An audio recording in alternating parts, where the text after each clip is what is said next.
ఈ పరాభవనామ సంవత్సరంలో మార్చి 20వ తారీఖు మనకు ఉగాది.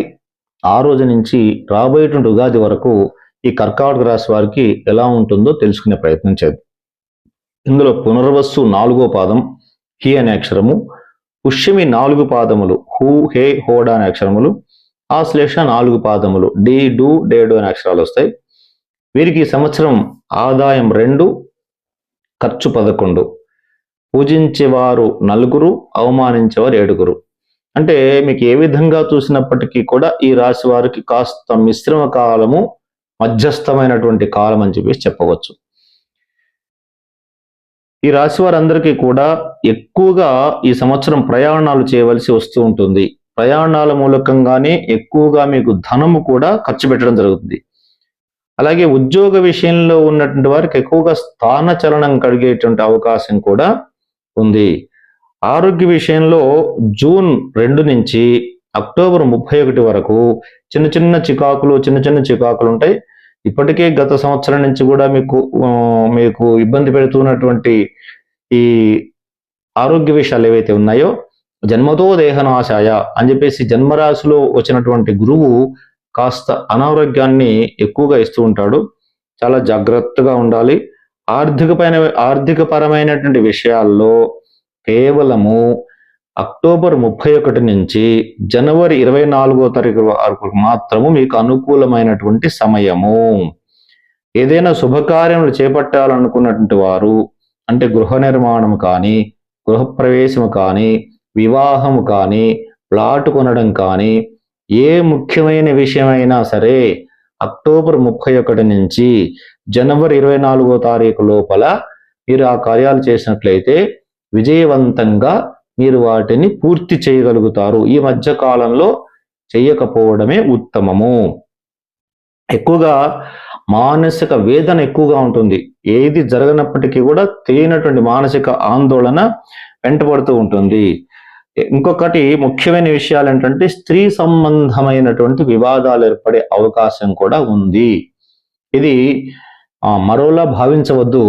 ఎందుకంటే స్త్రీ సంబంధం అంటే మనం అపార్థం చేసుకోవాల్సిన అవసరం లేదు.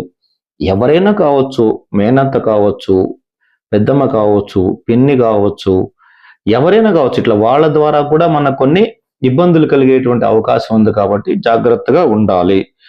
కొన్ని సందర్భాల్లో మీకు సమయానికి భోజనము, విశ్రాంతి కూడా ఉండకపోవచ్చు. ఈ సంవత్సరం డిసెంబర్ నుంచి రాహు 8వ స్థానంలో సంచారం చేస్తాడు. కాబట్టి ఆరోగ్య విషయంలో కూడా కొంత ఖర్చు ఏర్పడుతూ ఉంటుంది. మానసిక ఆందోళన ఎక్కువగా ఉంటుంది. 8వ రాహువు డిసెంబర్ 5 వరకు ఉంటాడు. డిసెంబర్ 5 తర్వాత మరొక సూచన ఏంటంటే మీకు తాత్కాలికంగా సర్పదోషం ఏర్పడుతుంది. ఈ సర్పదోషం వలన ముఖ్యంగా ఎవరికైనా జరిగేటువంటిది ఏంటంటే భార్యాభర్తల మధ్య అపోహలు, భ్రమలు, అపార్థాలు ఏర్పడతాయి. ముఖ్యంగా భార్యాభర్తల మధ్య, అంటే లైఫ్ పార్ట్నర్. రెండవది వర్కింగ్ పార్ట్నర్, అంటే మీతో కలిసి జాబ్ చేస్తున్న వ్యక్తులతో కూడా మీరు జాగ్రత్తగా ఉండాలి. వాళ్ళు కూడా మిమ్మల్ని అపార్థం చేసుకునే అవకాశం ఉంది. అట్లాగే బిజినెస్ పార్ట్నర్, అంటే ఎవరిదైతే మీరు బిజినెస్ పార్ట్నర్షిప్తో కలిసి చేస్తూ ఉన్నారో వాళ్ళు కూడా ఈ సంవత్సరం మిమ్మల్ని డిసెంబర్ 5 తర్వాత మీరేదో కావాలని మోసం చేస్తున్నట్టుగా వాళ్ళకి భ్రమ కలుగుతుంది. మీరు చేయరు, కానీ చేస్తాడేమో అనేటువంటి భయం ఏర్పడుతూ ఉంటుంది.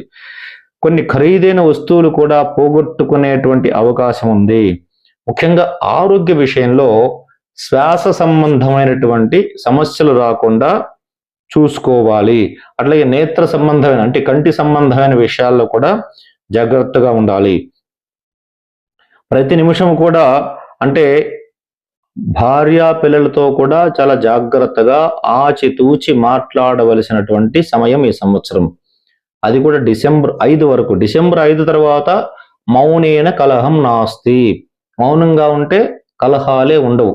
జాగ్రత్తో భయం నాస్తి, కృషితో దుర్భిక్షం నాస్తి అని శాస్త్రం చెప్తుంది. అంటే మౌనంగా ఉంటే కలహం ఉండదు, జాగ్రత్తగా ఉంటే ఏ విషయంలో భయం ఉండదు. వ్యవసాయం చేసేటప్పుడు మనము కృషి చేస్తే వ్యవసాయం అద్భుతంగా పండించవచ్చు. కాబట్టి జాగ్రత్తగా ఉండాలి. విద్యార్థులు మాత్రం ఈ సంవత్సరం చక్కటి ఫలితాలు పొందేటువంటి అవకాశం ఉంది. వివాహ ప్రయత్నాలు, ఎవరైతే వివాహం కానటువంటి యువకులు ఉంటారో వారికి వివాహం చేసేటువంటి వారికి తప్పనిసరిగా కాస్త ఆలస్యమైనప్పటికీ కూడా వివాహ ప్రయత్నాలు, అది కూడా అక్టోబర్ 31 నుంచి జనవరి 24వ తారీఖు లోపల అవుతాయి. శుభవార్త వింటారు. మీ ఇంటిలో కొన్ని గృహ సంబంధమైన విషయాల్లో కొన్ని మార్పులు చేర్పులు చేసేటువంటి అవకాశం ఉంది. నూతనంగా కొన్ని వస్తువులు, వాహనములు కొనుగోలు చేస్తారు. శత్రువుల పట్ల చాలా జాగ్రత్తగా ఉండాలి. శత్రువులు ఎవరైతే ఉంటారో వాళ్ళ పట్ల చాలా జాగ్రత్తగా ఉండాలి. అట్లాగే మీకు ఒక సూచన చెప్తాను చిన్నది. మీకు ఎవరైనా సరే శత్రువులు ఉన్నారు, మీకు ఇబ్బంది పెడుతున్నారు అనిపించినట్లయితే అమావాస్య రోజు కానీ, అష్టమి రోజు కానీ, మంగళవారం రోజు కానీ ఏం చేస్తారంటే కొంత చిన్న ఇనుప గంప ఉంటుంది కదా, అందులో ఇసుక పోసేసి అందులో ఆవు పిడక పెట్టేసి, ఆవు పిడక పైన తెల్ల ఆవాలు తీసుకోండి. అంటే ఆవు పిడక పైన కర్పూరం వెలిగించి కాస్త జ్వాల వచ్చిన తర్వాత తెల్ల ఆవాలు తీసుకొని కాచ్యాయనాగ విద్మహే కన్యకుమారి ధీమహి తన్నో దుర్గి ప్రచోదయాత్ స్వాహ అని ఒక మంత్రంతో ఈ తెల్ల ఆవాలు ఒక 108 సార్లు దానిపైన వేసేయండి. మళ్ళీ చెప్తున్నాను, గుర్తుపెట్టుకోండి. ఒక ఇనుప గంపలో ఇసుక, దాంట్లో పిడక, ఆవు పిడతో చేసినటువంటి పిడక, ఆ పిడక పైన కాస్త కర్పూరం పెట్టి కాస్త జ్వాల వెలిగించి దానిపైన ఇది నేను చెప్పిన మంత్రం కూడా రాదనుకోండి, దుర్గాయై స్వాహ అనే మంత్రంతో తెల్ల ఆవాలతో చిన్న సైజు హోమం, ఇది ఎవరికో బ్రాహ్మణ్ణి పిలవకుండా మీరు చేసుకోవచ్చు. ఇది అట్లా ప్రతి అమావాస్య కానీ ప్రతి అష్టమి రోజు కానీ చేసినట్లయితే, ఇప్పుడే కాదు మనకు లైఫ్లో ఎప్పుడైనా సరే జీవితంలో ఎవరైనా శత్రువులు మనకి ఇబ్బంది పెడుతున్నారనే సందేహం కలిగినప్పుడు మీకు మీరుగా ఇంట్లో ఇది చేసుకున్నట్లయితే శత్రువుల యొక్క పీడ మనకు ఉండదు. ఇది ఖచ్చితంగా చెప్పవచ్చు. ఇది ప్రతి 2 నెలలకు ఒకసారి చేసుకోవచ్చు. మొత్తం అంతా కూడా ఖర్చు ఎంత వస్తుంటే ఒక 200 నుంచి 300 లోపల ఖర్చు వస్తుంది. మీకు అంత అయితే పెట్టుకోగలిగిన స్థితిలో మనం ఉంటాం కదా. కాబట్టి ఇది చేయండి. శత్రువుల విషయంలో ఇబ్బందులు ఏర్పడితే ఇవి చేయండి. ప్రతి విషయంలో కూడా తీవ్రంగా పోటీతత్వంతో మాత్రమే మెలుగుతూ ఉండాలి. అంటే ఈ పని ఖచ్చితంగా చేసి తీరాలి. పోటీ ఎక్కువగా ఉంటుంది, మీకు కాంపిటీషన్ ఎక్కువగా ఉంటుంది. రాజకీయ రంగమైనా, వ్యాపారమైనా, ఉద్యోగమైనా, ఏ రంగంలో ఉన్నారో ఆ రంగంలో ఉన్న వారికి కొంతమంది పోటీకి వస్తారు. వాళ్ళను కూడా జయించి పట్టుదలతో ముందుకు వెళ్లాల్సినటువంటి అవసరం మీకు ఈ సంవత్సరం ఉంది. ఒక్కొక్కసారి మనకు సంబంధం లేని విషయాల్లో కూడా మనము తలదూరుస్తాం. దానివల్ల ధన నష్టం కూడా జరుగుతుంది. ఏదో దారిని వేయటంతా కూడా మన పైన పడినట్టుగా మనకు అనవసరమైన విషయాల్లో దయచేసి ముందుకు వెళ్ళకండి. వెళ్ళినట్లయితే దానివల్ల వివాదాలు జరుగుతాయి, ధన నష్టం జరుగుతుంది, సమయం కూడా వ్యర్థమైపోతుంది. కాబట్టి మీరు ఏదైనా సరే ప్రతి కార్యాన్ని కూడా ఈ సంవత్సరము ఎవరి యొక్క సహాయ సహకారములతో అయితే అవుతాయో వారిని పట్టుకోండి, గట్టిగా పట్టుకొని వారితో ఈ కార్యక్రమాలు చేర్చుకుంటూ చేయించుకుంటూ నేర్పుతో ఓర్పుతో ఈ కార్యాలు పూర్తి చేయవలసిన అవసరం ఉంది. ఎక్కువగా బంధువులు, మిత్రులు, ఆత్మీయులు వీరితో చాలా జాగ్రత్తగా ఉండండి. వీరి ద్వారా మీకు ఇబ్బందులు వచ్చే అవకాశం ఉంటాయి. కాబట్టి ముఖ్యంగా ధన విషయంలో కొంత రుణాలు చేయవలసిన అవసరం ఏర్పడుతుంది. సమాజంలో, కుటుంబంలో గౌరవ మర్యాదలు పోగొట్టుకోకుండా గుంభనంగా వ్యవహరించండి. గుంభనంగా అంటే ఒక డిగ్నిటీగా వ్యవహరించాల్సి ఉంటుంది. ఈ రాశి వారు మరిన్ని ఉత్తమమైన ఫలితాలు పొందడానికి దగ్గరలో ఉన్న రాఘవేంద్ర స్వామి దేవాలయం కానీ, లేదంటే మహబూబ్నగర్ జిల్లాలో కురువాపురం అని చెప్పేసి ఉంది. అక్కడ నృసింహ సరస్వతి స్వామి వారు తపస్సు చేసినటువంటి స్థానం, వారి పాదుకలు ఉన్నాయి. అక్కడ నది యువతల, అక్కడ కృష్ణానది పారుతూ ఉంటుంది. నది యువతల ఆశ్రమం ఉంటుంది. నదికి అవతల పక్కన స్వామివారి పాదాలు ఉంటాయి పీఠం పైన. అక్కడ అర్చన చేస్తూ ఉంటారు అక్కడ ఉన్నటువంటి అర్చక స్వాములు. అక్కడికి వెళ్ళి దర్శనం చేసుకొని రావడం కానీ చేయండి. ఎందుకంటే ఎక్కడైతే పుణ్యక్షేత్రం, నది 2 ఉంటాయో అక్కడ చేసేటువంటి పూజ అద్భుతమైన ఫలితం వస్తుందట. ఎందుకంటే నదిలో స్నానం చేయడం వల్ల ఆ క్షణం వరకు మనం తెలియక కానీ ఏదో అజ్ఞానంతో కానీ చేసినటువంటి కొన్ని దోషాలు పోతాయి. దోషాలు పోగొట్టుకుని వెంటనే స్వామివారి దర్శనం చేసుకుంటే పుణ్యం వచ్చేస్తుంది. సో దానివల్ల మనకు అద్భుతమైన ఫలితాలు వస్తాయి. కాబట్టి మీరు అక్కడ కురువాపురం వెళ్ళి చక్కగా, లేదంటే మన కర్ణాటకలో గానుగాపురం అనేది ఉంటుంది, గానుగాపూర్ అంటారు. అక్కడ కూడా నృసింహ సరస్వతి స్వామివారు కొద్ది రోజులు తపస్సు చేసినటువంటి స్థానం. అక్కడికి వెళ్ళి అయినా సరే స్వామివారి దర్శనం చేసుకొని, అక్కడ కూడా భీమరథి అని ఒక నది ఉంది. ఆ నదిలో స్నానం చేసి స్వామివారి దర్శనం చేసుకొని ఒక గురువారం రోజు అక్కడ నిద్ర చేసి తర్వాత రోజు ఉదయం ఇంటికి వచ్చేయండి. దానివల్ల ఈ గురు సంబంధమైన దోషాలన్నీ కూడా పోతాయి.